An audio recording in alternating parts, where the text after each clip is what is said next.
Prensa con Gustavo Alegret. Los jefes de la diplomacia rusa y estadounidense se reunirán y hablarán de la crisis en Venezuela. ¿Qué podría resultar del encuentro? ¿Cómo influirán las elecciones municipales en la investidura de Pedro Sánchez y la conformación del gobierno español? Y Japón está listo para un intento de deshielo con Corea del Norte. Aquí comienza Club de Prensa con Gustavo Alegret. Estos temas y otros de la actualidad informativa que hoy vamos a conocer con más profundidad, con las opiniones de quienes ya nos acompañan. Alejandro Tarre. Alejandro Tarre es venezolano, es periodista, ha colaborado con medios internacionales como El País y es consultor de organismos multilaterales. Alejandro, ¿cómo estás? Buenos días. Gracias por la invitación, Gustavo. Gracias por estar con nosotros, bienvenido. Y con José López Zamorano. Pepe es director de noticias del Hispanic Communications Network. Periodista de larga trayectoria en la capital estadounidense. Pepe, ¿cómo estás? ¿Qué tal? Buenos días. Gracias por acompañarnos. Pepe, estás al frente de un nuevo proyecto periodístico.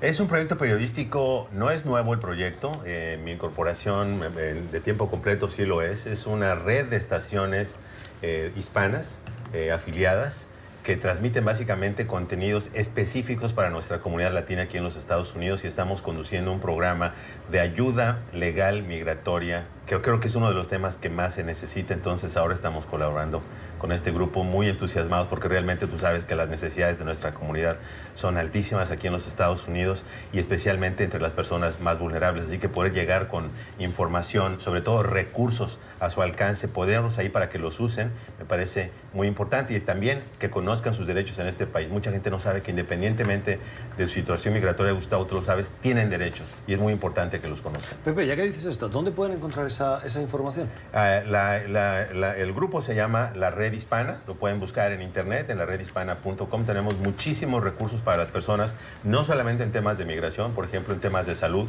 Se realizan campañas, por ejemplo, para que los latinos se hagan la prueba del HIV, se realizan programas para que las personas tengan buena nutrición, atacar la obesidad, pero también el tema de participación cívica, empoderamiento de los latinos, que los que son residentes legales permanentes se conviertan en ciudadanos, que los ciudadanos se registren, que voten. Es todo un esfuerzo para enriquecer, empoderar e inspirar a nuestra comunidad latina. Antes de entrar en las materias de la actualidad, ya que dices esto, yo siento, y no sé cuál es tu percepción, que en los últimos ciclos electorales en Estados Unidos, desde las elecciones de Barack Obama, pero luego en las de Donald Trump y Hillary Clinton, las de medio término, la frase que oigo cuando hablamos de la comunidad latina es: el voto latino va a ser decisivo. Y luego uno ve los datos y no es tan decisivo porque o no se movilizan o no votan o no se inscriben, no tienen... ¿Por qué ese voto no acaba siendo decisivo? Tienes toda la razón. El gigante viene despertando desde hace décadas y nunca parece que termina de despertar. Yo creo que hay problemas que son culturales. Venimos de países donde no hay una tradición en la cual el voto cuenta, ¿no?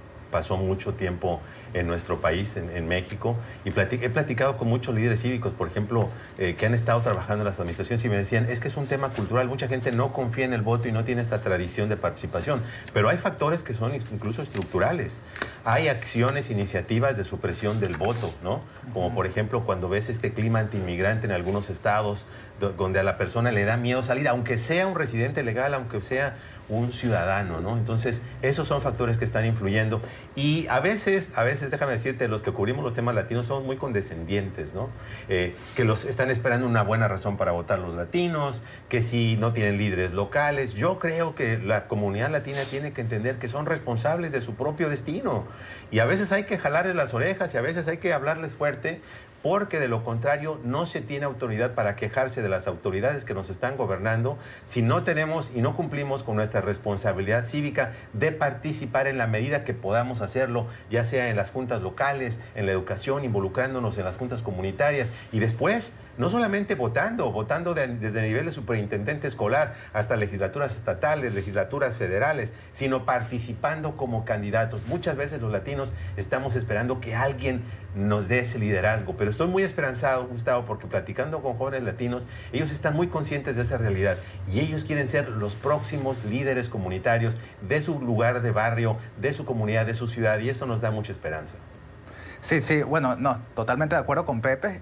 Hay otro lado que yo creo que es importante, que es el de cuánto corteja el voto latino, hasta qué punto lo cortejan, ¿no? Yo, por ejemplo, me recuerdo que uno de los datos curiosos, ¿no?, de la administración de George W. Bush, Bush hijo, es hasta qué punto él y Karl Rove cortejaron el voto latino, y ves que los niveles de participación y el porcentaje que captó el Partido Republicano en esas elecciones fue mucho mayor que el que se captó después, ¿no? O sea, que hay una parte también de hasta qué punto los partidos están buscando activamente movilizar a esta población el día de las elecciones. Bueno, Ronald Reagan solía decir que los latinos éramos republicanos, nada más que no lo sabíamos. Por esa identificación con el tema de los valores. ¿Pero eso no era también un poco condescendiente? Era un poco condescendiente, pero el último presidente que realizó la reforma migratoria de 1986 fue Ronald Reagan. Y no le llamaban reforma migratoria, le llamaban amnistía migratoria, que después se convirtió en una palabra maldita.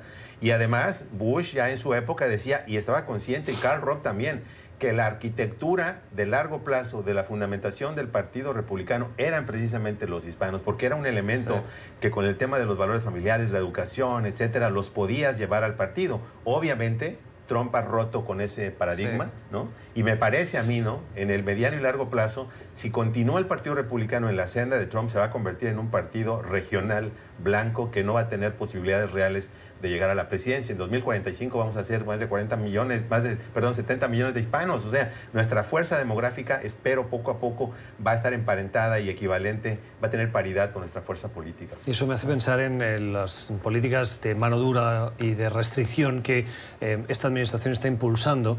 Esta semana precisamente escuchaba un muy buen trabajo periodístico del New York Times sobre el trasfondo que está detrás de la intención del Departamento de Comercio de introducir en el censo, que es este recuento de ciudadanos que se hace cada 10 años en Estados Unidos y que se tiene que hacer ahora para las elecciones del 2020, y que la Corte Suprema va a tener que decidir si incluye, como quiere esta administración, la pregunta sobre ciudadanía, una pregunta que había salido del censo desde la década de los 50 y ahora vuelve.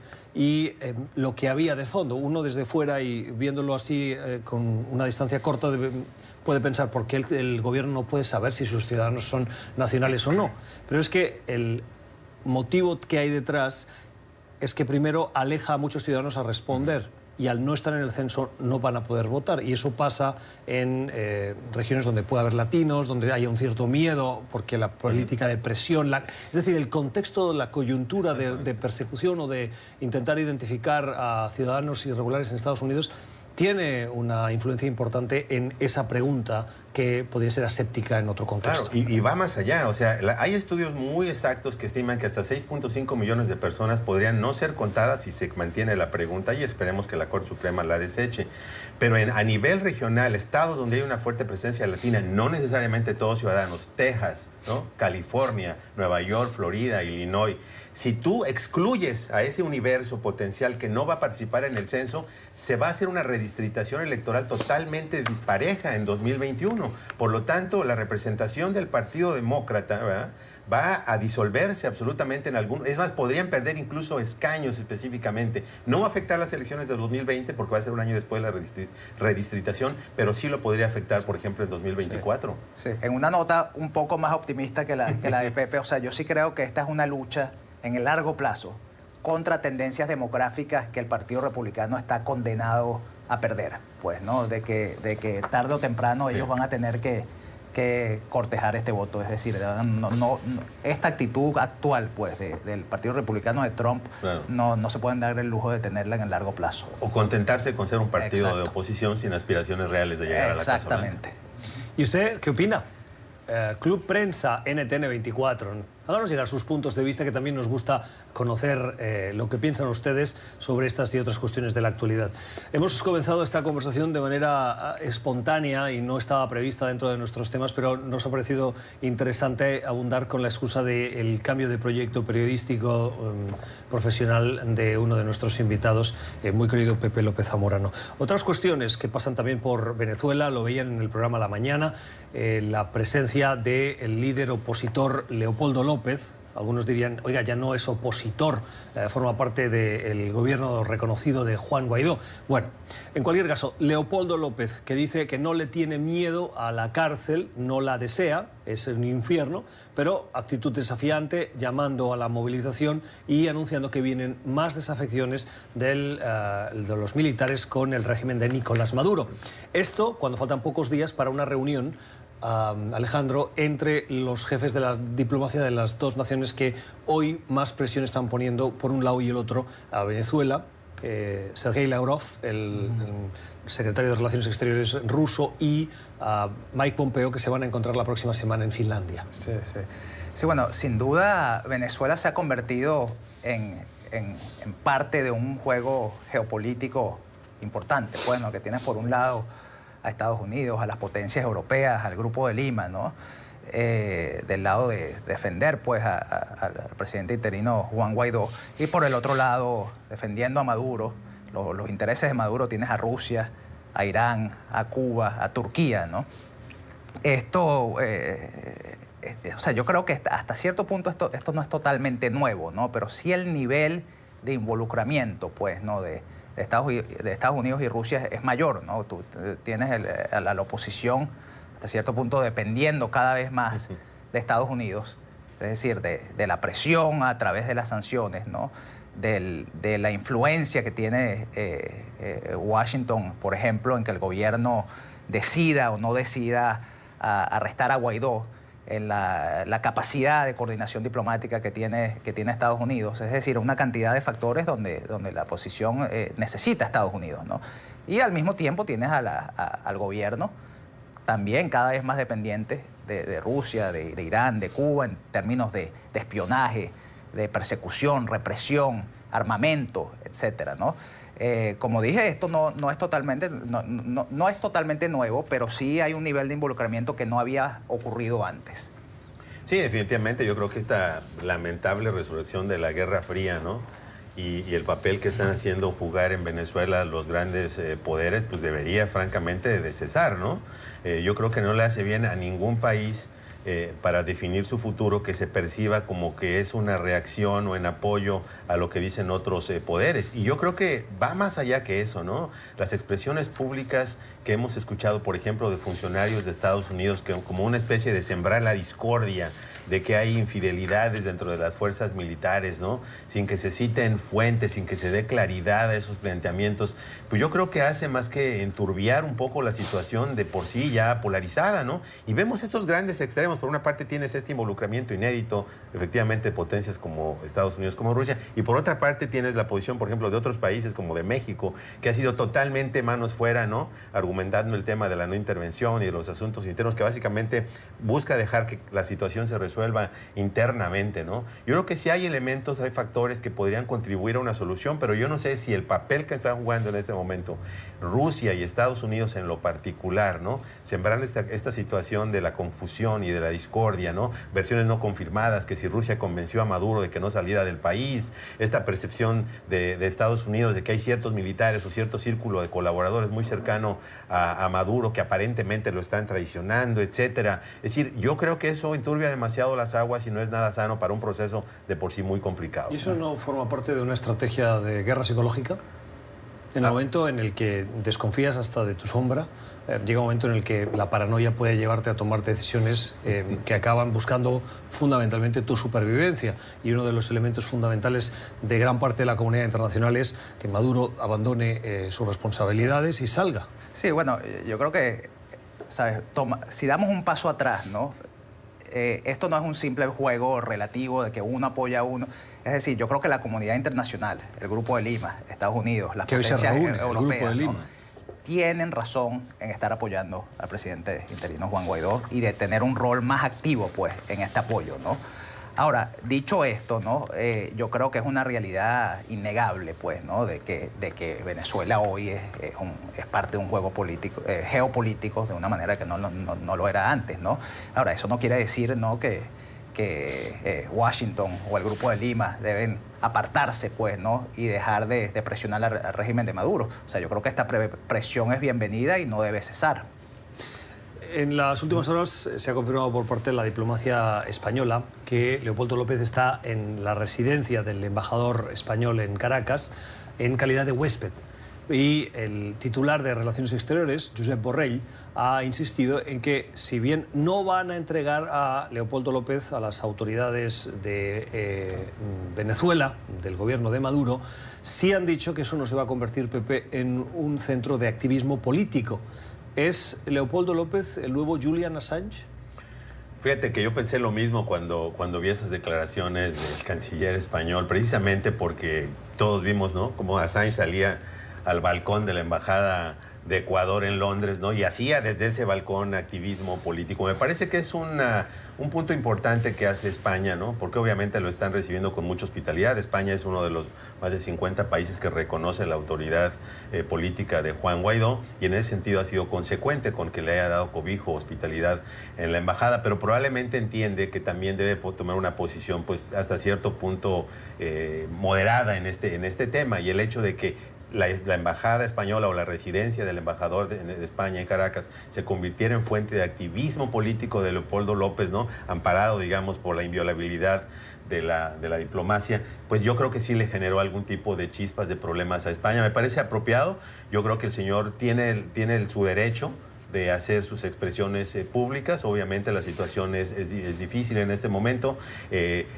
Como lo dijo ayer, ¿no?, parece que esta metáfora de que hay una grieta y él espera que se abra, pues obviamente son temas de posicionamientos políticos que obviamente le convienen a la oposición, pero que de alguna manera le están generando problemas a España. Entonces me parece que sí es apropiado que se pongan cierto tipo de reglas. ¿Tú crees que le está generando problemas a España? Porque España ha reconocido a Juan Guaidó, España ha sido crítico con Nicolás Maduro. Si bien la diplomacia española ha apostado por el diálogo, y no cree que las sanciones sea el camino, ha sido muy claro en su posicionamiento, alineado con el Grupo de Lima, la mayor parte de países de América Latina, Estados Unidos. Sí les genera incomodidad. Yo creo que les genera en Europa, claro, particularmente ese ruido militar que siempre genera el gobierno estadounidense. O sea, que haya un personaje político como Leopoldo López y que de alguna manera, a veces velada, a veces no tan velada, a veces sugerida, esté de alguna manera propiciando, hablando de la necesidad de una insurrección militar, de que haya una sublevación en contra de los poderes fácticos, en este caso de Nicolás Maduro, que lo esté haciendo desde una sede diplomática, yo creo que sí les genera cierta incomodidad, y de ahí un poco que probablemente van a limitar las cosas que pueda decir o el formato en que las pueda decir.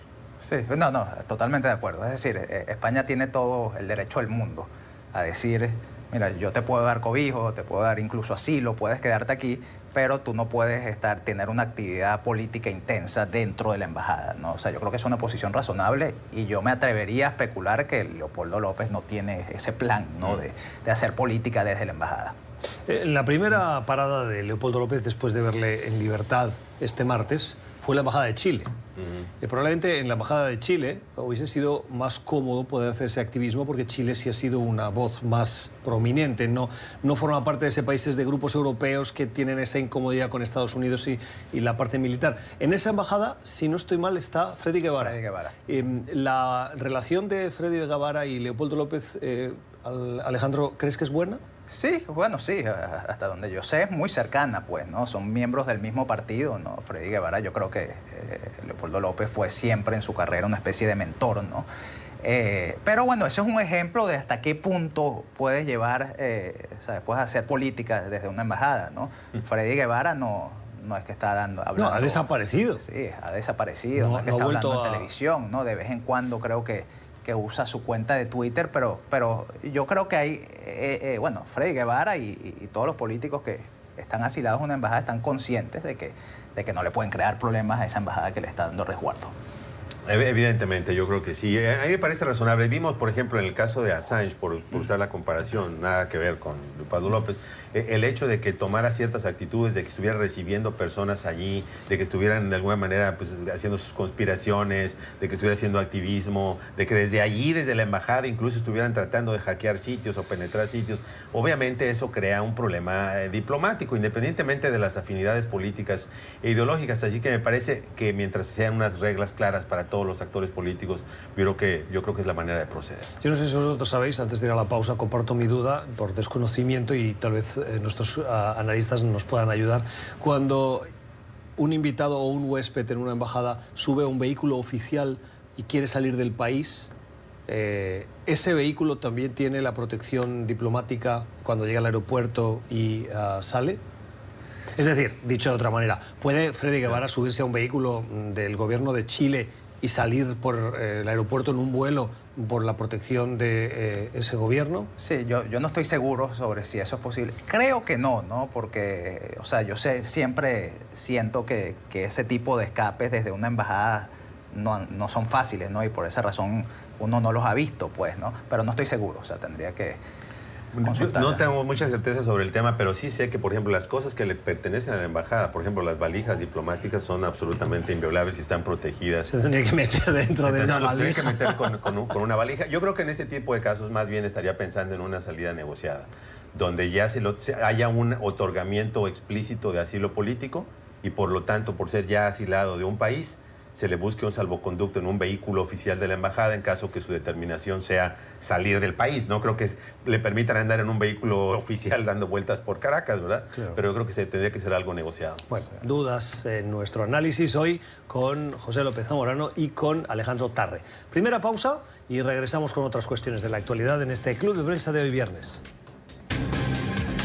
Tiempo para fijarnos en el Congreso, en la relación entre las cámaras del Congreso y particularmente los demócratas, la mayoría en la Cámara de Representantes, la minoría en el Senado, los demócratas, que parece que tienen una relación tensa y incómoda con el fiscal general. Una relación que no se había visto en décadas, en mi opinión.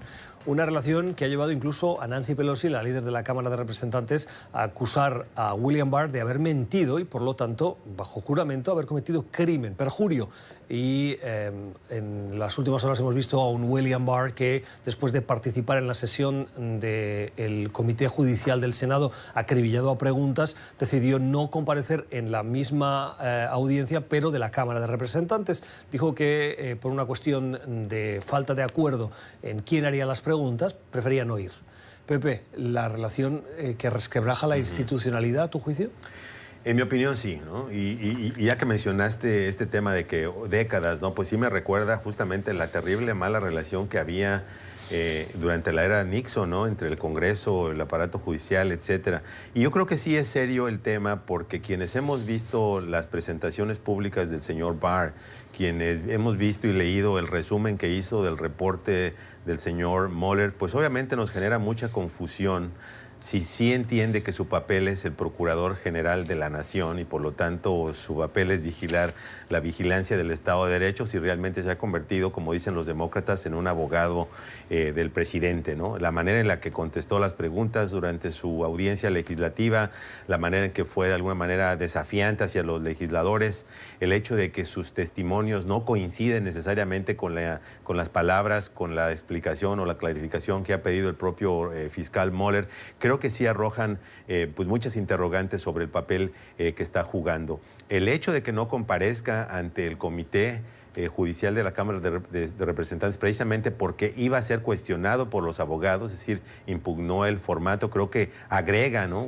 Sus propios abogados. Del exactamente. Departamento de Justicia. Exactamente, agrega una complicación más al tema, pero realmente lo que está generando esta inconformidad que puede tener implicaciones legales, incluso criminales, contra Barr es el hecho de que se ha negado a proporcionarle a los legisladores lo que se le pidió, que es el reporte completo de Mueller sin ningún tipo de tachaduras, como se hizo en el reporte de 488 páginas. Esto va encaminado, en mi opinión, a una seria disputa legal entre el Congreso y la rama ejecutiva, porque tienen tres opciones los demócratas en ese momento. Pueden declarar un desacato inherente, donde el sargento de armas, como se le llama aquí, del Congreso, puede pedir la detención del señor Barr y pueden llevarlo a prisión hasta que cumpla con lo que le está pidiendo el Congreso. Creo que tienen décadas que esto no se ha llevado a cabo en la historia política moderna de Estados Unidos, pero legalmente lo pueden hacer. ¿Te imaginas el espectáculo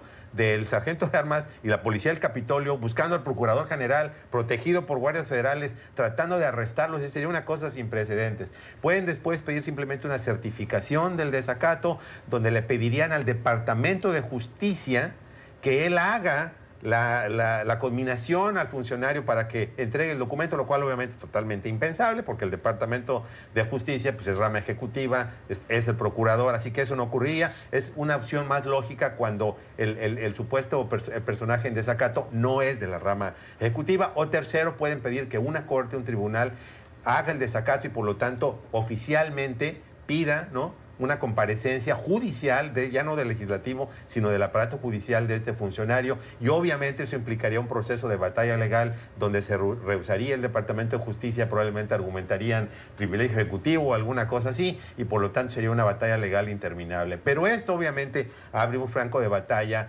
muy poderoso para los demócratas, que puede ser de doble riesgo, porque obviamente tratar de llevar a un funcionario del nivel de Barr a este desacato, la batalla legal o política que sería derivada de ello, obviamente va a desatender todo lo que es la agenda política de los próximos meses, de aquí a las elecciones presidenciales muy probablemente, o muy cerca de ellas, ¿no? Y creo que eso puede ser riesgoso para los demócratas. En ese momento yo creo que lo que están haciendo es un cálculo político legal muy delicado entre si proceden con el desacato en todas sus consecuencias, si lo hacen simplemente de una manera simbólica, o si realmente van a dejarlo pasar con tal de poder proseguir su agenda y buscar la presidencia en 2020 con una agenda positiva y más que con una agenda que es simplemente negativa a lo que representa la era Trump. Sí. No, totalmente de acuerdo. Bueno, y esto, a todo lo que dijiste sobre Barr, hay que agregar el hecho de que se le preguntó públicamente si Mueller estaba de acuerdo con las conclusiones que le había hecho el reporte, y él dijo que no sabía, y ya para ese momento había recibido una carta de Mueller quejándose, ¿no?, del resumen que él había hecho es decir, que los demócratas tienen toda la razón. Se acoge a Nancy Pelosi para decir que William Barr mintió. Exactamente, a lo que te refieres al principio. Cuando dice que mintió es a eso, pues, ¿no?, el haber dado esa declaración, ¿no? Esto también se liga a todo porque todas estas acciones contra Barr, ¿con qué objetivo la hacen las demócratas? O sea, yo creo que es ese mismo debate de qué se va a hacer, pues, ¿no?, con todo este lío del reporte de Mueller, ¿no? Si se va a proceder a tomar una línea más dura, ¿no?, de la destitución y el impeachment, ¿no?, que entra en este debate político de si eso es conveniente, ¿no? Sabe, mucha gente que piensa que no es conveniente irse por ese lado, que distrae de los asuntos a los que les importa de verdad a los votantes, la política sanitaria y todos estos asuntos donde ellos hicieron un énfasis en la campaña electoral, ¿no? Y hay gente que piensa que, bueno, que es una cuestión de principios, ¿no? Que también que las elecciones se ganan agitando, ¿sabes?, emocionando a la base.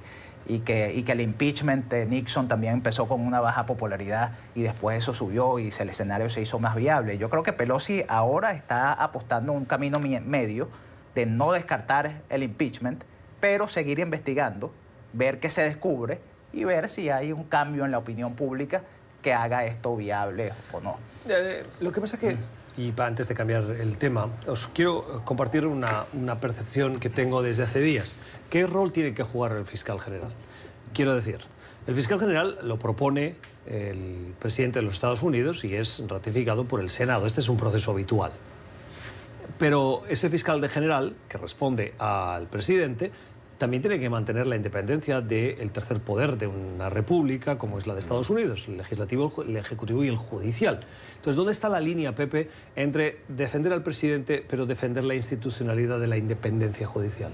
Yo creo que un buen ejemplo es precisamente lo que mencionábamos de la era Nixon, ¿no?, cuando el fiscal general Archibald Cox, ¿no?, tomó una posición de defensa de la institucionalidad y de la defensa de la verdad y de que ninguna persona estaba por encima de la ley. De allí que el presidente Nixon haya determinado despedirlo y después a su procurador, en lo que se conoce ahora como la masacre del sábado por la noche. Creo que ahí tienes un ejemplo contrastante muy claro de un fiscal, de un procurador general que determina que si hay suficiente causalidad de que el presidente pudo haber cometido un crimen, él está del lado de la ley y de la Constitución y no del lado del presidente. Aquí, lamentablemente, por todos los ejemplos ya citados, por la actitud que ha asumido Barr, por la confusión que ha sembrado, por el hecho de que su testimonio fue disputado por el propio Mueller, estamos hablando de algo muy distinto. Y no hay que olvidar que como que la oferta de empleo para volverse procurador de justicia de Barr fue precisamente, ¿no?, un posicionamiento público que él tuvo en el sentido crítico del informe Mueller, cuando sabíamos que la existencia de de este fiscal especial, de fiscal Mueller, tuvo que ver precisamente porque había información real de que personeros, representantes de la campaña de Trump habían tenido reuniones con presuntos representantes o enviados del Kremlin por el tema de la injerencia rusa. Sí había una razón. Entonces, el hecho de que esto se esté materializando de esta manera y que Barr sea un personaje central, creo que sí justifica de alguna manera que estén los demócratas pidiendo su dimisión. Otra cuestión de la actualidad, la resaca de las elecciones de España. Vienen elecciones municipales y europeas, pero las presidenciales, las del Congreso, las que tienen que dar el nuevo presidente del gobierno en España, ya arrojaron un resultado en el Parlamento. Lo hemos comentado: victoria del Partido Socialista, caída de Podemos, resistencia de los independentistas, fragmentación de la derecha en 3 formaciones, y lo que vemos ahora son 2 movimientos para la necesidad de conseguir las mayorías para formar gobierno. Quien tiene todas las papeletas para conseguirlo es Pedro Sánchez, del Partido Socialista, pero está jugando al gato y al ratón, como dice hoy el rotativo El País, con Podemos, que es la izquierda a la izquierda del Partido Socialista, por decirlo de alguna manera, Partido Socialista centro-izquierda, izquierda ideológica Podemos. Ha bajado, pero sigue sumando, y además necesitarían otros apoyos. Por parte de la derecha, lo que vemos es que empiezan los puñales en la espalda. Lo que parecía un interés de sumar entre las 3 derechas, ahora vemos, por un lado, que Partido Popular y Ciudadanos se están sacando los ojos, por decirlo de una manera popular, y 2, que el Partido Popular se está alejando de Vox, que lo había visto con cierta conmiseración, y que en las últimas horas el Pablo Casado, el líder del Partido Popular, los ha calificado ya de extrema derecha, que no lo había hecho hasta ahora. Alejandro. Sí. Bueno, yo creo que con los resultados todos los partidos han cambiado un poco su posición, por decirlo de una manera diplomática, ¿no? Los socialistas, el Partido Socialista se siente fuerte, que ha dicho que quiere gobernar solo. Lo que le ha propuesto hasta el momento a Podemos es una especie de acuerdo, de pacto sobre programas, ¿no? Mientras que Pablo Iglesias de Podemos ha dicho que él, si no es parte de la coalición, no va a apoyar la investidura de Sánchez, ¿no? Por otro lado, tienes al PP, como ya dijiste, alejándose de Vox, ¿no? Por primera vez Casado lo llamó a Vox un partido de ultraderecha, ¿no? Y a Ciudadanos asumiendo más sin ambigüedades, ¿no? Que no era el caso antes, la centro-derecha, pues, ese posicionamiento, ¿no? Y eso, leí en la mañana un artículo, una columna de opinión en El País de Jorge Reverte, ¿no? Que dice algo muy divertido, recuerda esa máxima de Groucho Marx, de que dice: estos son mis principios, si no te gusta, tengo otros. Yo siento que eso es más o menos lo que ha ocurrido con los diferentes partidos en España. Bueno, pues a mí me parece muy interesante y muy fluida la situación en España. No la conozco al detalle como me gustaría, pero entiendo bien, ¿no? Que, bueno, el PSOE es un ganador, tiene 123 escaños, pero requiere 176 para formar gobierno, ¿no? Y toda esta especulación de que se va a reunir, va a tener que conjuntarse con los separatistas, se me hace muy, muy interesante, ¿no? Porque obviamente va a crear fricciones y otra dinámica política interna con el resto de partidos. Entonces, a mí me gustaría saber precisamente qué consecuencias va a tener para la política interna el hecho de que él pudiera formar gobierno con los separatistas. Claro, los separatistas tenían el apoyo mínimo. Lo que sí es evidente es que si uno ve los resultados, el fracaso de la derecha ha sido estrepitoso, particularmente en el País Vasco y en Cataluña. En Cataluña han conseguido un diputado solo, el peor resultado de la historia reciente, de la democracia actual, y en el País Vasco ninguno.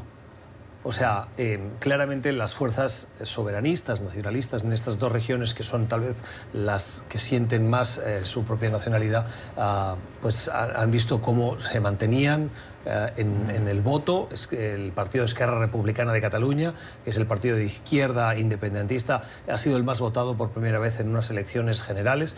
Por lo tanto, eso sí sienta un revés para esa estrategia de acoso y derribo al independentismo que, desde el punto de vista del voto del ciudadano, se ha mantenido fuerte. Vamos a hacer una nueva pausa. Tenemos también la mirada puesta en el Brexit, el proceso de salida del Reino Unido de la Unión Europea. Saben que consiguió una extensión por parte de las autoridades comunitarias para que el Reino Unido se pusiera de acuerdo en su propuesta para abandonar el club comunitario, y de momento no consiguen todavía ese acuerdo interno que también satisfaga a la Unión Europea. Elecciones locales en el Reino Unido con la sombra del Brexit. Brexit, ese proceso de salida del Reino Unido de la Unión Europea que los británicos les ha llevado a un estado ya de hartazgo porque no se ponen de acuerdo los legisladores, y cuando tienen un acuerdo la Unión Europea dice que no le parece conveniente, que no era lo acordado, y luego regresa y los legisladores algunos no lo ven suficiente, y así en los últimos meses, las veces que ustedes quieran. La última es que las elecciones locales que se han llevado a cabo en estos días en el Reino Unido le están pasando factura al partido de Theresa May. Ha obtenido los peores resultados, si bien los recuentos aún están en marcha, pero ya se sabe que obtienen los Tories los peores resultados de los últimos 20 años, con pérdidas de hasta 400 concejales. Un hartazgo, Pepe, del proceso del Brexit, pero también de políticas internas del Reino Unido, que parece que no haya nada más. Exactamente, yo creo que es una combinación, pero creo que sí, la sombra del Brexit está pesando demasiado, ¿no?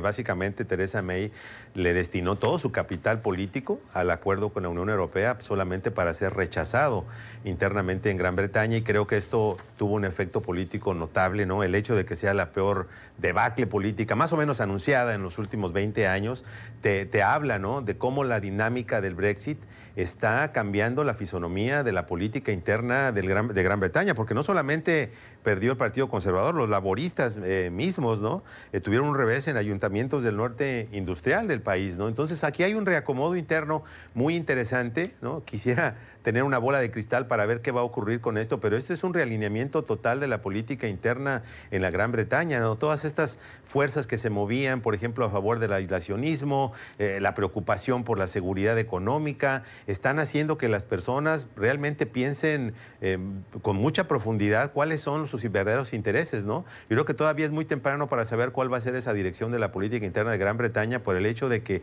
haya habido esta sacudida tan importante para todos los partidos, ¿no? Creo que habla probablemente del inicio de una nueva era política en ese país. Sí, bueno, y hay un paralelismo con lo que estábamos hablando de España, ¿no? De términos de fragmentación política. Una crisis que lleva a muchos votantes a abandonar a los partidos tradicionales para votar por nuevos partidos, ¿no? Esto es algo que no solo ha ocurrido en España, que ocurrió en estas elecciones locales ayer, sino también en Italia, en Estonia, en Finlandia, en Alemania, ¿no? Es algo que se está viendo cada vez más en Europa, esta fragmentación política, pues, ¿no? De partidos nuevos entrando al juego. Esta, bueno, fue indudablemente una derrota para los conservadores, las elecciones locales ayer, pero bueno, como dijo Pepe, también para los laboristas, el que salió mejor parado, el partido que salió, los que salieron mejor parados fueron los liberales demócratas, ¿no? Que curiosamente, bueno, no curiosamente, ¿no? Pero se oponen al Brexit, ¿no? Los resultados de ayer parecieran ser un rechazo, pues, a todo este desastre, ¿no? Que ha sido estas negociaciones con Theresa May, y 2 veces han pospuesto el Brexit, 3 veces se ha votado en el Parlamento en contra del acuerdo que ha propuesto Theresa May. Es decir, una situación totalmente disfuncional, ¿no? Ahora, yo sí creo que hay que ver con cuidado, ¿no? Analizar con cuidado los resultados de ayer, porque al mismo tiempo en las elecciones para el Parlamento Europeo tengo entendido que el partido del Brexit es el que está liderando las encuestas, incluso algunas las sitúan por arriba de los laboristas, ¿no? Entonces yo no haría una gran interpretación de lo que sucedió ayer como un rechazo, pues, a la línea dura del Brexit. Otra cuestión de la actualidad que nos llega desde Japón es que el primer ministro japonés Shinzo Abe está dispuesto, ha dicho, a reunirse con el líder del régimen norcoreano, Kim Jong-un. Saben que tras el fracaso de las conversaciones de Washington y Pyongyang, Vladimir Putin, el presidente ruso, se reunió con Kim Jong-un recientemente, y Putin abrió la puerta a formar parte de esas conversaciones que el asesor de seguridad nacional de Trump, John Bolton, cerró porque dijo preferían una relación bilateral con Kim Jong-un que no un acuerdo o un trabajo multilateral. Pero ahora uno de los aliados en la región de Estados Unidos, Japón, en boca de su primer ministro, abre la puerta a esa reunión. Una reunión, Pepe, que podría aportar por parte de Japón, que ha dicho Shinzo Abe, sería una reunión de forma franca y con la mente abierta para que esa reunión diera resultados y que sea proactiva para enfrentar la situación que vive la región? Yo creo que una de las razones por las cuales Kim obviamente ha asumido esta posición tan proactiva y a veces provocativa en el escenario internacional tiene que ver obviamente por el impacto que están teniendo las sanciones, pero también para que se le dé una respetabilidad en el concierto de naciones, ¿no? Y el hecho de que estemos viendo estos acercamientos, primero el que hubo con el presidente Donald Trump, ahora con el primer ministro japonés, con propósito claro incluso, y lo dijo Shinzo Abe, de restablecer relaciones diplomáticas entre dos países que han tenido confrontaciones por lo menos retóricas muy fuertes, ¿no?, en los últimos años, me parece que es algo positivo, ¿no? El hecho de que la comunidad internacional esté hablando con Kim Jong-un, el hecho de que se le esté dando un papel, ¿no?, que obviamente no se puede ignorar, es un poder fáctico Norcorea, ¿no?, una fuerza que tiene una capacidad de desestabilización impresionante en la península norcoreana. El hecho de que todavía se viva bajo la posibilidad de un riesgo de ataques, etcétera, su carácter impredecible. Me parece que el hecho de que haya líderes mundiales que estén dispuestos a razonar con él, dialogar con él, independientemente que no se lleguen a avances significativos, sabemos que esto es parte de un proceso, que es algo gradual, que se generen condiciones de confianza mutua, de entender lo que piensa el otro, a mí me parece un desarrollo positivo. El primer ministro japonés está viendo una oportunidad porque, es decir, lo que ha pasado con Kim es curioso, ¿no? Él, después de haber pasado 6 años sin salir del país, aislado, en el último año ha visitado creo que 5 países, se ha reunido 2 veces con Trump, con el presidente chino, con el presidente de Corea del Sur, con Putin hace poco, que lo discutimos en el pasado programa. Es decir, y yo creo que en este sentido el primer japonés dice, bueno, aquí hay una apertura de repente para tratar de mejorar las relaciones, tratar de tener una relación más funcional con Corea del Norte, y también, bueno, a Japón le interesa mucho avanzar con esto, el asunto del acuerdo de desarme nuclear. Y bueno, en ese sentido es que yo creo que el primer ministro japonés está viendo una apertura para mejorar esta relación. Un último apunte para el que me gustaría escuchar un comentario. Facebook y su empresa filial, también Instagram, han decidido cerrarle la puerta a 2 voces prominentes de la ultraderecha. Y dice que ese es el camino que van a empezar a adoptar en frente al proceso electoral que se viene en Estados Unidos de las elecciones del 2020. ¿Quiénes son? Son figuras como Alex Jones, que el señor Jones fue el responsable o es el locutor que trabaja fundamentalmente para la marca Infowars, que es esta página web que se dedica a la promoción de noticias de ultraderecha, algunas de las cuales se han demostrado falsas y de teorías conspirativas. Y el otro es Milo Yiannopoulos, de la famosa página web Breitbart, que también fue muy relevante en la última campaña electoral. La línea de cerrarles la puerta a las voces de ultraderecha porque dicen, Alejandro, son una amenaza a la democracia. ¿Ese es el camino? O sea, yo creo que el tratar después de alguna manera disminuir pues la importancia de estas voces en esas plataformas es importante, ¿no? ¿Hasta qué punto pueden controlar eso? Para mí es la gran pregunta, ¿no? O sea, he leído en estas últimas semanas reportes, por ejemplo, que los esfuerzos para tratar pues de disminuir el impacto en estas plataformas de las campañas antivacunas no ha sido exitoso, pues, ¿no? Que toman una serie de acciones y después ven que las personas, ¿no?, que promueven estas campañas se las ingenian, pues, ¿no?, sobre todo en Instagram, que forma parte de Facebook, para seguir burlando, pues, ¿no? Hay una parte que yo siento que, bueno, que es un punto que no se debe ignorar, ¿no?, que es cómo funcionan estos algoritmos, ¿no? Que cuando uno aprieta like, después lo más probable a un contenido, ¿no? Después lo probable es que estas plataformas promuevan contenidos, ¿no?, muchas veces más radicales o parecidos, ¿no?, llevándote a ti a radicalizarte un poco en ese tema en particular. Exactamente. A mí se me hace, digo, yo no comulgo con la ideología de Alex Jones, ¿no?, en lo absoluto, ¿no? Y obviamente cualquier organización que promueva actos de violencia probablemente debería tener una prohibición de aparecer. Yo no sé si la expresión simplemente de ideas conspirativas baste, pero sí el uso o la promoción de la violencia. Hay muchas páginas de grupos terroristas que han sido canceladas y nadie se ha preocupado por eso, ¿no? Pero yo creo que sí tendría que haber reglas muy claras y criterios muy claros por parte de Facebook y de las redes y plataformas sociales para que se entienda por qué razón es así, ¿no? Y que no se conviertan en censores de facto de la libertad de expresión en cualquier país.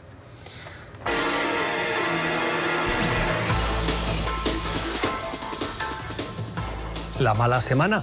Alejandro, ¿a quién se la damos? Bueno, yo creo que esta es fácil al Partido Popular, ¿no? Que obtuvo uno de los peores resultados en su historia, ¿no? De particular Casado, y este giro radical hacia el centro, ¿no? Y alejamiento de Vox se revela, pues, ¿no? Que fue una derrota contundente en la semana pasada. En las elecciones para el gobierno de España. Exacto. Pepe. Bueno, en este caso yo se la doy a Theresa May, no por defender sus principios, porque sabemos que dio una batalla muy fuerte, ¿no? Para poder hacer cumplir la voluntad popular del Brexit, sino porque en estas elecciones sí sufrió un serio descalabro, no solamente desde el punto de vista general, sino por el hecho de que son sus propios consejeros conservadores los que están pidiendo su dimisión. Me parece que en ese sentido es el momento, por el punto de vista de los conservadores, de un nuevo liderazgo político, y lamentablemente es una de las consecuencias más tristes del Brexit. La mala semana para Theresa May y para Pablo Casado y el Partido Popular en esos resultados electorales en el Reino Unido, elecciones locales, en España, elecciones generales. Así terminamos esta semana, este club de prensa. Esperemos que también hayan aprendido tanto como lo hemos hecho nosotros, escuchando a nuestros invitados. Volvemos la semana que viene. Que tengan un feliz fin de semana. Gracias por la generosidad de su tiempo.